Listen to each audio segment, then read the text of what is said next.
Hey guys, it's Darren here again from Global Garage and also Retro Sales. We've now partnered up and we're launching all our products on retrosales.com.au, so check that out. What you're going to see here in the background is the disassembly of the Famicom. It's from a previous video, the yellowing plastics one that we restored. I didn't have a disassembly video for this one because this video is a continuation from that one, and I thought this would be fine. It's all exactly the same. So let's take out the screws and flip it over. Okay, they're out. Flip it back over. Lift the, well, actually the bottom just falls off these things. All right, cool. Now we're gonna have to pull all the guts of this out. So I'm just adding new audio over the top of this section. Those screws are all the same. There's just 4 at the back there, and they're gonna be the same as the motherboard ones as well.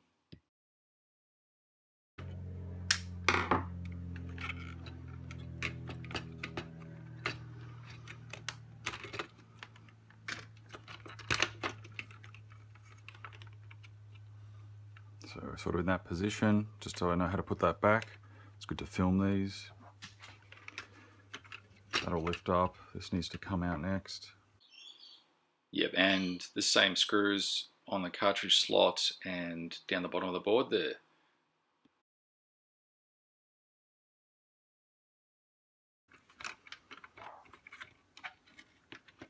Okay. So we'll lift it out, pull this wire out. Let's just lift that off.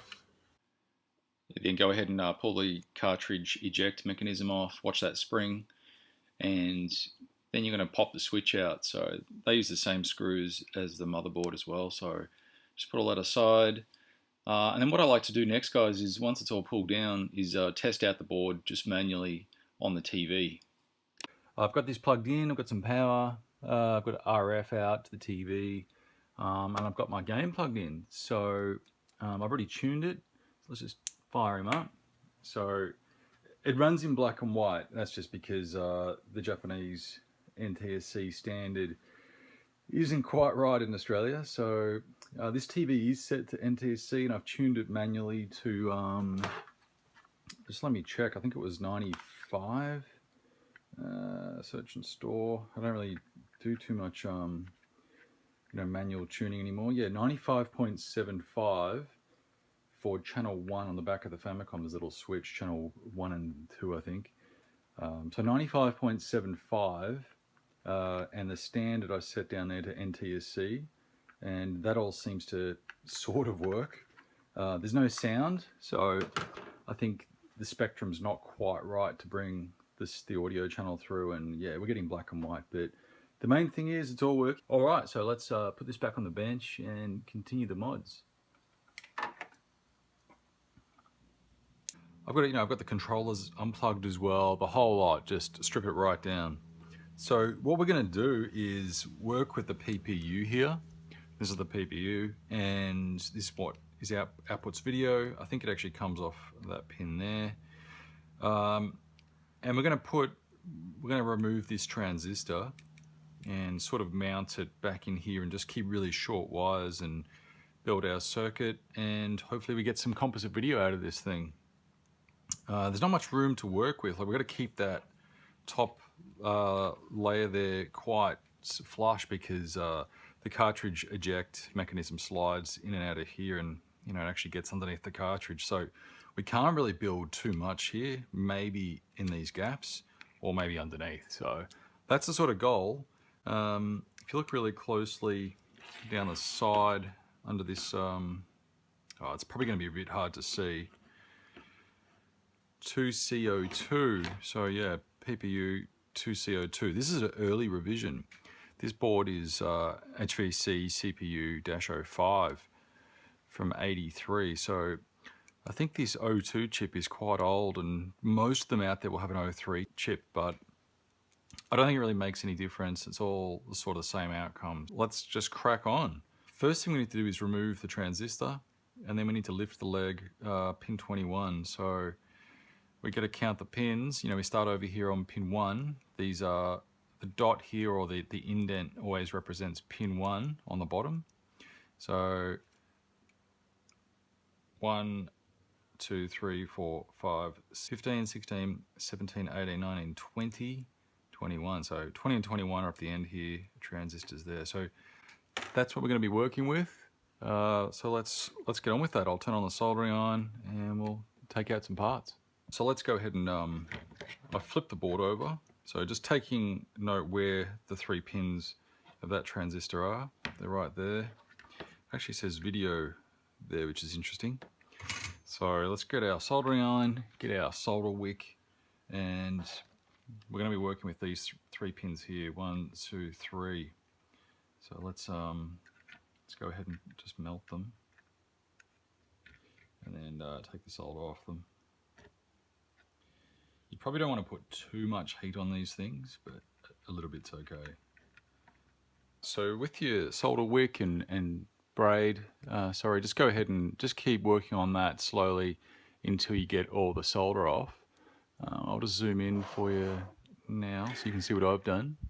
You should be left with pretty much 3 reasonably clean holes, and you move the component and it should start to move. Then we can just go ahead and pull it out. While we're here on this area of the board, we need to take out, we need to desolder pin 21 as well. So I've just gone ahead and done that. You'll see that that actually has a trace connecting to one of the pins of the transistor. So it's all related, and we need to isolate this whole area. So just really take your time, just put a bit of heat on, suck the solder out, and go through the motion of doing that. So I'll just grab some needle nose pliers and just kind of gently just grab hold of that transistor and just wiggle it out, and with any luck it should just come out. Alright, so there we go. Flip the board back over. I'll just zoom back out. So just put that transistor aside for a second. Sorry, the wrong way. That way. And so we're going to have to lift and isolate pin 21. So that's that one there that we've desoldered. So let me just get a different tool for that. And this little rubber sort of, I don't even know what you call this thing. It's sort of in the way, but so you can go ahead and cut a corner of that out if you like, but I'm going to try and just work around it. So we've desoldered this pin up here, and I'm just going to use a small little hook tool, try and get under that pin, and try and lift it up without affecting the others. So, and then just go ahead and do that. There you go. So that's pretty much out. We'll just straighten that leg up,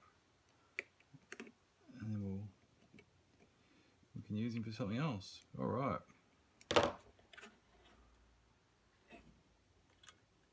Okay, so I'm pretty sure you can see that. That leg is being completely lifted out of the board. It's still intact. Just be really careful not to bend it too far, or you'll snap it. And we can solder directly to that, and we're not going to affect our circuit. So next step, let's just have another look at the transistor. So we know it went in, with the model side facing that way. So we've got our base on the right hand side here, the collector in the middle, and the emitter on the left there. So if we just put this face down, we know that's still the correct orientation. So we need to work with the base pin first. It's probably just easier to bend that a little bit, make it easier to solder. So it's the one on the right here. So I'm just going to grab some needle nose and just bend that up a little bit. So I'll just bend the base up, makes it easier to recognize as well. So I think the best place to mount this transistor is just pretty much right back where it came from, but just flat. And our first connection is going to be off the base pin, which we've bent up, to pin 21, which we've also lifted. So it's a really small, short bit of wire there, but let's give it a go. It's going to be a little bit fiddly. So I'll just move that off the board for a second. We'll use yellow wire. It's composite video, so we'll just keep it composite.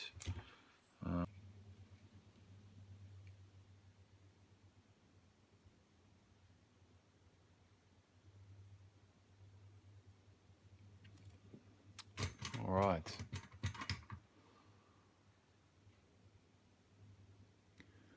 Okay, so that should be fine. That's going to sit about there. So now we just have to sort of trim that down and put it on. But I'm thinking we have to put some more wires on here first. So I might make that join to pin 21 one of the last things we do, just to give us a bit more room to work with, and then we'll slide it in and join it on. But it's going to sit about there, so we can probably trim that in advance. Just trim that wire and just prepare it. It's a bit hard to work on such small scales, but that's going to go about there. All right, we'll make that fit when the time comes. Okay, so on to the next step. The collector needs to go to pin 20, just on the other side. So collector's the middle pin, and 20 was over there. We can just solder straight to the top of the pin there. So, and I think after this we're doing a resistor to pin 22 over that side. So we may as well sort of prepare those pins by just putting a bit of solder on them. I like to scratch the pins up before I do any of this sort of work. I just think it helps the solder stick. So just get in there and scratch the top of the pins, that one and pin 22 in there. So just scratch that up a little bit, like that. I'll grab some flux. Just got a basic flux pen. Just dab a bit onto those points, just to make the solder stick a little bit nicer. It's pretty fiddly actually, this whole job, because this rubber thing's really in the way. But my soldering iron tip is bent as well. But you know, it might actually be an advantage. I don't know. Let's find out.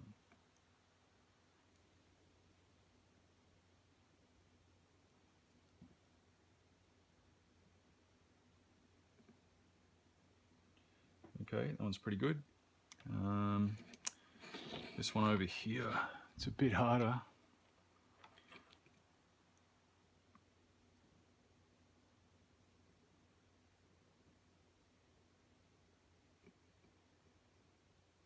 Okay, reasonably happy with that. Yeah, that looks pretty good. You know, we may as well do the main pin while we're here as well. Let's just put a bit of solder on that, just in preparation. Okay, looking good. That's going to go on in a second. Let's do the collector. What color wires have I got over here? Blue, that'll do. Let's cut some blue wire, and we're going to run that simply across from collector pin, the center pin, to pin 20. Okay, so we'll just grab some blue wire. I've just bent it up, and we'll get ready to solder this in place. So it's a little bit tangled up here, but we should be okay. All right, let's grab some solder. This is already a second-hand wire, so it's already a little bit dirty, but it should be okay. Just kind of tin that, put some solder on the pin.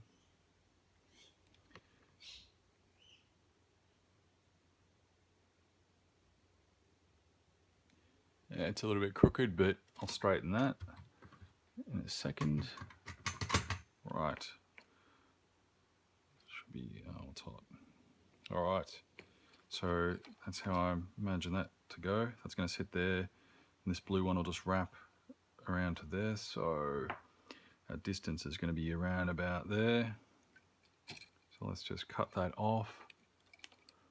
Let's move our junky wire out of the way. I don't want to cut it short, so I'll use this. Just take a little tiny tip off. I'll bend that into the right shape, like that, and it's going to sit in there. You know, I might just put a little bit of solder on that wire just to get it ready.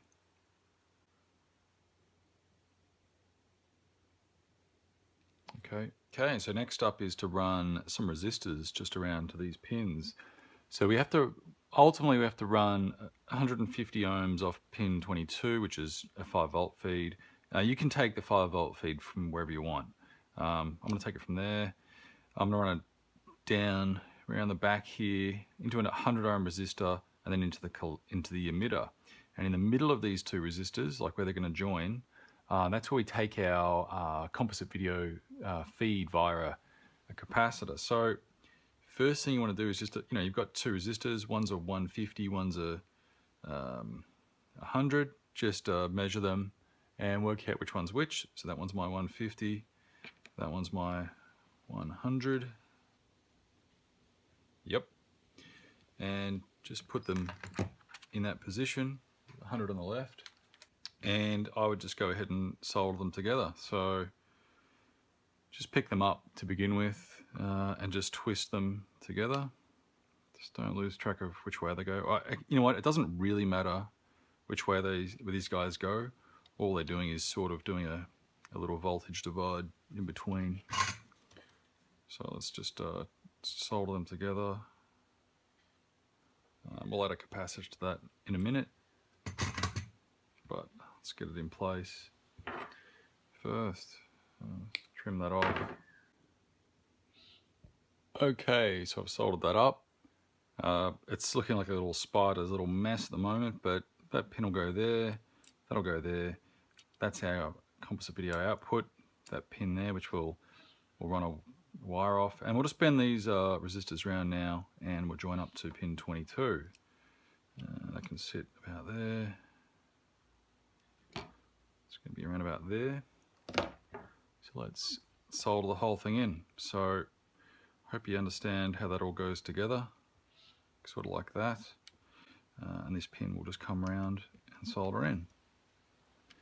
Okay, so to make the soldering job a little bit easier, you could put a cut in this little protective stuff. I might do that in a sec. So actually I'll do it right now. Just grab your side cutters and just reach in and snip that. Then it'll make our lives a little bit easier. So, all right, let me go and solder that into place. Off camera, it's a little bit hard to do, and come back. Okay, so I've done this blue wire over here. Now we'll move on to the yellow wire. And that's the resistor soldered in to pin 22 as well. So, one thing you can remember is you get this soldered into place, then you can just kind of grab hold of the whole component. You can kind of move everything around and kind of get it sitting where you want it to sit. So don't worry too much if it's not that neat. It's just a matter of just playing with it when you're done, and getting that all in place. So yeah, you got to be really careful not to short anything out. So have a good look and make sure nothing is touching other pins. When this job's finished, I'll put tape around this, or I'll squeeze some hot glue onto it, one or the other. But first thing is you really just want to test this out and make sure it's all working. So there's some close resistors, like one down there and one there and the side of this capacitor. So just really make sure you're not touching any of those with your solder joints. So that's pretty much it. We've kept that really flush. We're not going to get in the way of anything there. Now onto the cap. So we're going to need a 33 microfarad cap. That's 33. I think you can use a little bit larger, so like 47 microfarad or something. These are just ones I picked up in China, so nothing too fancy at all. I think the key to this sort of project is have a bit of voltage tolerance. So these are 25 volt. I wouldn't probably use, or you could probably use a 16 volt, but I wouldn't go any less than that. So, all right. So the positive side, which is the long side, and the negative is the stripe, the short leg. Positive leg joins to our middle of our resistors right there, and that forms our output. So this is our wire with our composite video. We'll go to the socket. Basically we'll put a little AV socket on the side of this, and that's our output. So I haven't actually worked out how I'm going to run all that, so let's just solder this in place. We'll test it all out and we'll tidy it up a bit later. So I've just soldered up a composite video wire to the center of this one, and then something like a distance of maybe sort of like that. That'll be enough. Okay, so that's all soldered up. The cap's just sitting, you know, right there in between the chips at the moment. It's quite flush. And I've just run some yellow wire off that to a basic AV terminal. So the idea is to mount that somewhere about there, and we'll trim up these wires as necessary. So this one here, this is just a ground wire. Now if you flip over the board, you can see the ground plane is that edge plane running along on the side. It even says ground there. The opposite is VCC, that's 5 volts. So you know, there's your power and ground if you need it on the sides. I just took ground off that pin up there. You can take it anywhere you like, so that one's just nice and convenient, so I took it there. Okay, so next step is we grab our 1 microfarad caps. I've got these, I hope you can see that.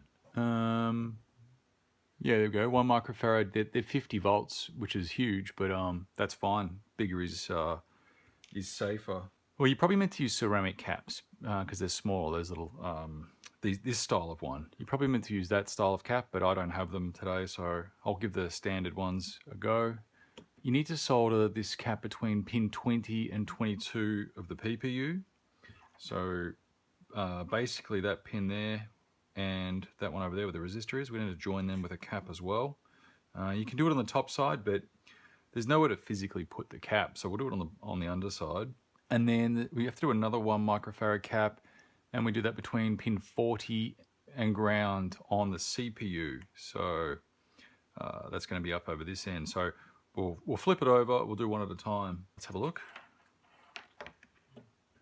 Okay, so if you can see that, just flipped it over, and yeah, you always lose your bearings a little bit when you flip them, but that there is pin 20.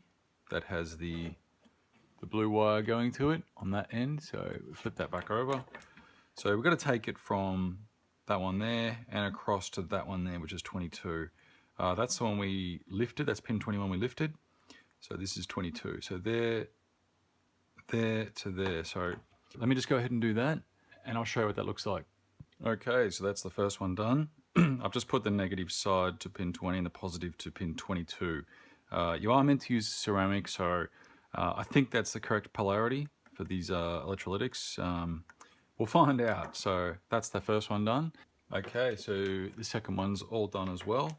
I've just put it down here. It's just the 1 microfarad, the same as that one. Now I've joined it up to pin 40 of the CPU, which is over here, and positive side goes to that. The negative side comes out, and I've just run it straight up to the existing ground of the video socket we put in before. So I'm just sharing that ground, and I'm going to do that with the audio as well. We're going to just share the ground off that one. I think that's fine. I don't really see the point of running separate ground wires, so you can experiment with that. But yeah, look, I would use ceramic caps here if you've got them. Otherwise, just do what I've done and should be fine. That's that part wrapped up. Onto the sound. Okay, so to take sound from these, it's fairly straightforward. We're going to just use the cartridge connector. So I've just zoomed in there for you, and it's right about here. So it's pin 46. So if you look closely, you've got pin 1 is down here, pin 30 is up the top, and then it kind of comes back on itself, and pin 31's down here, and pin 60's up there. So they're nice enough to have labeled pin 45 for us, which is cool, which is that one there. So pin 46 is just right next to it. You can count these if you want, but yeah, that's pin 46 where I'm pointing. So let's go ahead and just run it that way, and we'll go over to the connector. We'll put another connector or 2 connectors. It doesn't really matter.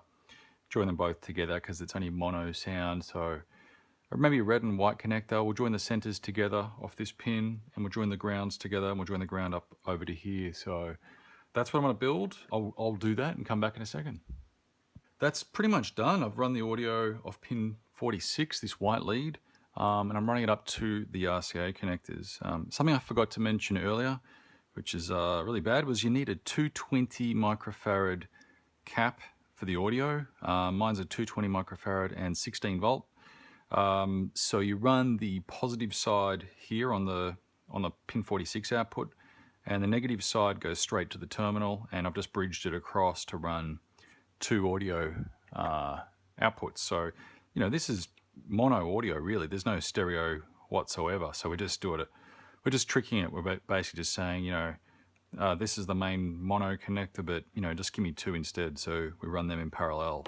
So let's go and test it. Let's plug it all in, give it a go, and, you know, see if we've got any bugs, and we'll come back and fit it all up into the shell if it's all working, and make sure nothing binds on anything. We'll make sure these caps have got enough clearance under the board, and so forth. Okay, so we've got a couple of carts. We've got Mario, and we've got some dodgy baseball games. So let's give it a go. We've plugged it all in. Don't forget to reconnect at least one controller, just the front here. So we've basically just, you know, very basically plugged it all in. There's our composite video, left and right, which just feed up to the TV. Power switch is just hanging off the side, which is fine. Power up the back here. So these are the ones we sell on eBay. I'll just give you a quick look at that. It's just looks like this, branded Global Garage. That's basically, you know, a 10 volt 2 amp one, center negative. So that's what you need for the Famicom. Just plug that in. Okay, let's give this a crack. And there we go, guys. Composite video.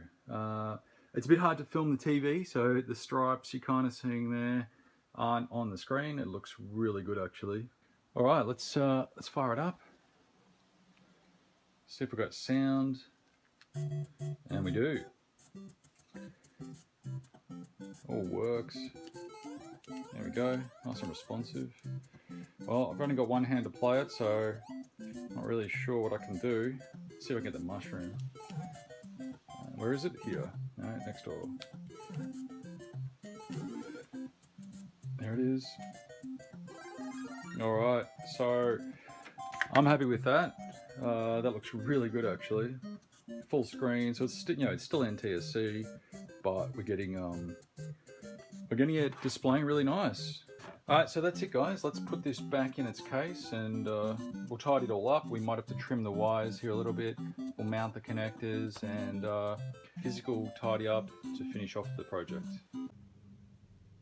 Okay, guys, so we have to start thinking about the reassembly, and if it's all going to fit and if it's all going to work. So we've built our circuit, and it's really flush with the top of the components here. So first thing you need to do is just sit everything back in the red base, make sure it all sits nicely. You'll notice I've actually relocated the composite video capacitor, which was sitting there just underneath. I didn't have to desolder or anything, I've just moved it. And there's actually plenty of room under the board, so that sits really well. So I'd recommend, yeah, definitely put the capacitors underneath. You can use the full-size ones like I did, and it seems completely fine. And just keep your smaller components on the top here. So grab your eject mechanism and just sit that on top, and just slide it forward and just make sure it doesn't catch on anything. That's the key. There's actually more room underneath here than what you think. You know, these are the ribs that are going to touch our components. The gap distance is it's probably about 3 millimeters off the top of these ridges. You got a bit of room, so you know I've probably kept it really compact, but you don't have to be as tidy as that.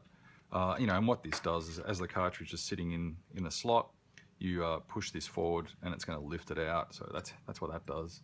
What I should have done at the very start, which I didn't do, and you should probably do it now, is just use a bit of tape to line the board down there. So I want to line it underneath all this, over the top of that resistor, that ceramic cap, the 3 points that we desoldered the transistor from, and this resistor over here. So I just want to protect all that area on the board layer just from any potential short circuits and stuff. So that's what I'm going to do now. It's going to be a little bit tricky for me to get it under here, but it's not too hard.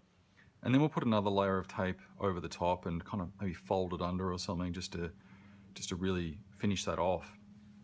That's all we'll need to do. I don't think using hot glue is the right answer on this one, because it's a little bit fiddly, and once hot glue sets, it's a real pain in the ass to work with it, to be honest, if you needed to get back in there and make any changes or anything. So I'm going to go with tape. The one I like to use is what we call race tape, you know, racers tape.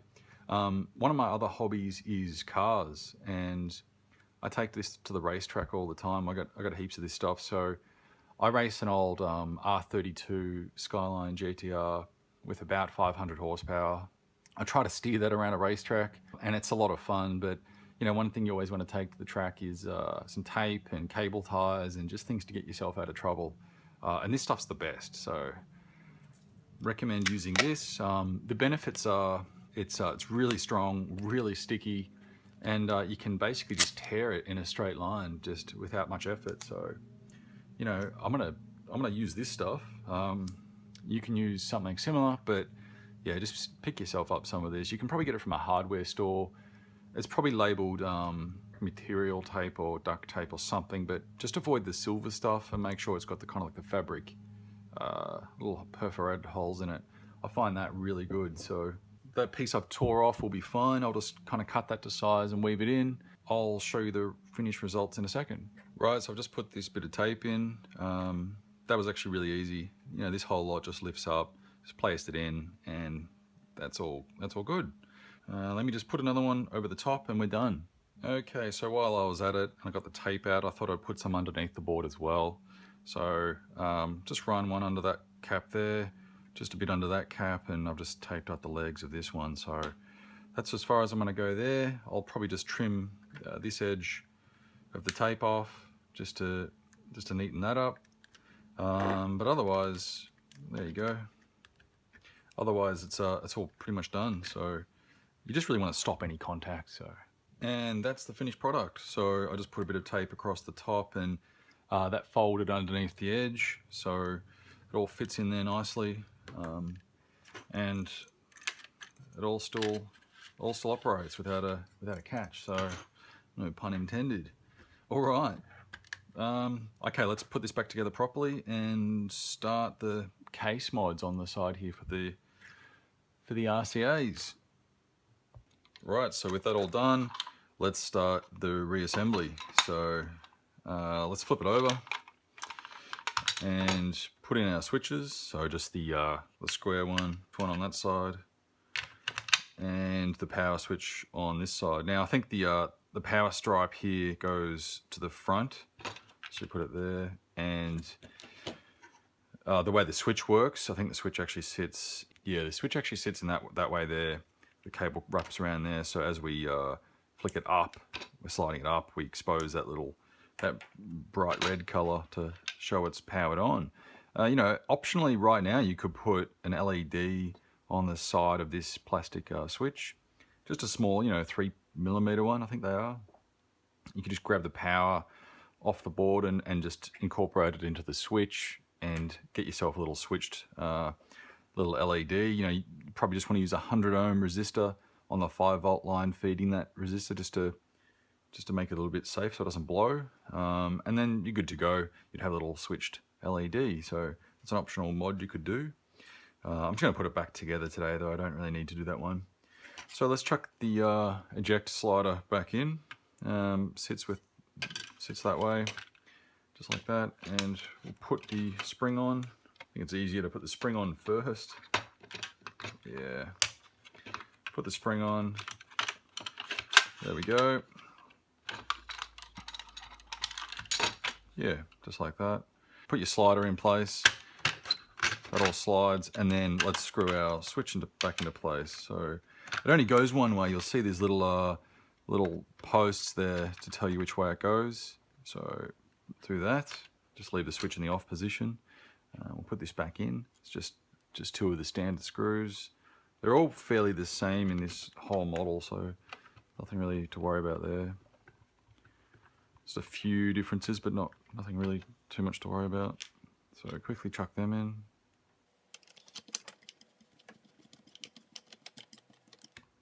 Okay, now our power wire just routes around the side. Wait till we get the board in. So let's put the board on.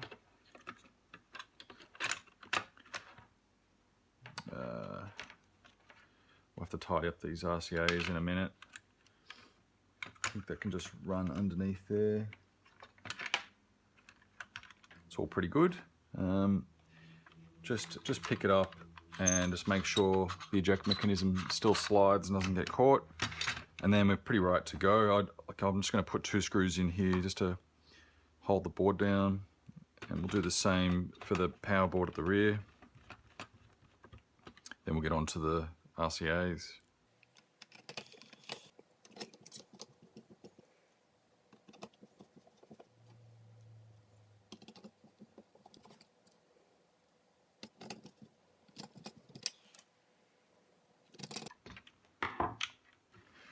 Okay, so with those screws in, I think we should probably do the RCA mounting next, because you know, after this we're going to reconnect our controllers, rerun those cables, and it's a bit cramped in this area. So while I've got enough space, let's go ahead and put these in and get it all tidied up. You know, I don't really need to show you how to mount these. They're pretty straightforward. You just unscrew the little nut on the back. If you've got your hole drilled, you just remount them, put the screw in the terminal on the plastic side on this back here, and that's where the wires attach, and we're all good to go. Okay, so I've soldered them into place. Let me just give you a bit of a zoom on that. There we go. Okay, so yeah, I've just mounted the RCAs. I've kept the little tabs behind them quite close together. The audio ones, you know, they're actually mounted so close you can actually put a bit of solder in between the 2 tabs. You know, I've got that looping wire there, but really I've just got to solder them together. That's fine. You're just joining the grounds. The ground jumps across to the composite signal, and that's our ground feed. Our audio is still coming across, loops around the post, in through our cap, into the back of the left socket, bridging across to the right socket. So that's really it. You know, the power feed goes underneath the whole lot, just sort of out of the way. These are all insulated wires, so they're all fine. They're not going to touch and short anything. The RCA is mounted up nicely. There you go, you got a shot there. Pretty straight. I'm happy with that. You know, the only thing I'm not happy with is, you know, this case was damaged, but, you know, it is what it is, right? So I'll put that together. I've done a quick test fit of the lid. I'll just zoom back out there. Done a quick test fit of the lid, and that all goes back together really nicely, and, you know, everything still works. So what I'll do right now is I'll just take that over to the TV.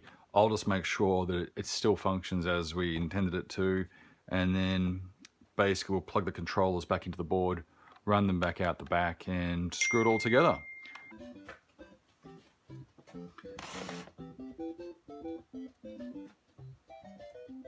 Okay, so that all tested out fine. No problem at all. I tested it on both my CRT and LED. Yeah, all looks really good. There's just, you know, there's some faint jailbar artifacts on the screen, which is just like vertical lines in the composite video signal, but I'm not going to worry too much about that. It's quite faint and it's not too bad. It's just inherently what these things produce. I think you can further reduce the jailbars by putting like this like copper tape, like a strip of copper tape underneath the PPU. So you'd have to completely desolder the PPU, put the tape under it and resolder it back in. You know, if you're really fussy, that's what you could probably do, but I don't think it's a big deal. Especially on a CRT, you don't see any of that sort of stuff. It's only on an LED you'll see it, you know, or an LCD. So I do most of my retro gaming on a CRT, and you know, they're just better, I think. They just suit the era. So let's move on. We're all pretty much back together now. We're just going to put our controllers back in, which are going to sit something like that, and just route the cables. So something I noticed, which I did wrong, which I'll just quickly point out, is the power switch cable running down under here.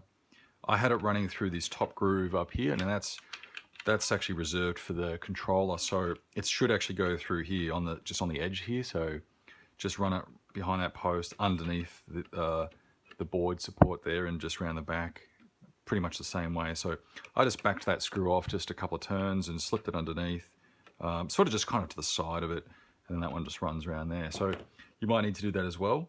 Now the controllers, they've got different size plugs on the end, so you can't get them mixed up. This one's going to go just in there. So first thing we do is run it under the board. A little bit tricky, but we can get it through. Just run it under the board, and then we'll pull it through and connect it in. So I might just grab the pliers to help me pull that through. There we go. And just mount him on the end. So like that, click it in.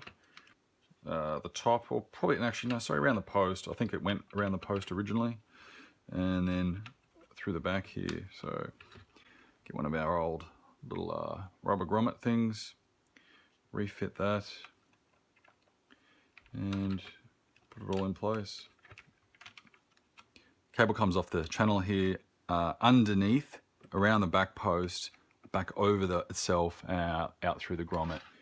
This one's going to be probably a lot easier. Yeah, there's nothing really in our way, so just go ahead and plug that in. Should just probably run around the front there, I'd say. And that one's exactly the same. Down the channel, underneath, around the post, over itself and out through the grommet. So, and the final stage is the base. So, you know, just one final check, everything's sitting in the right spot, and just put your base back on. You should have a nice even line across all the edges. Just make sure nothing's getting squashed. You can sort of feel that as you try to put it together. Everything looks good to me, so let's go ahead and screw that down.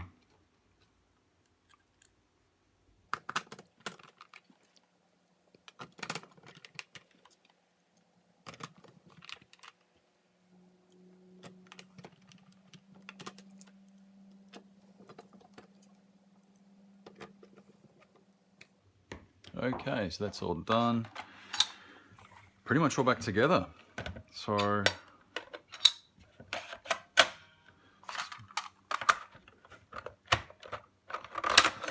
yep, we're all good. That comes on. I'll give that a bit more of a clean, that switch.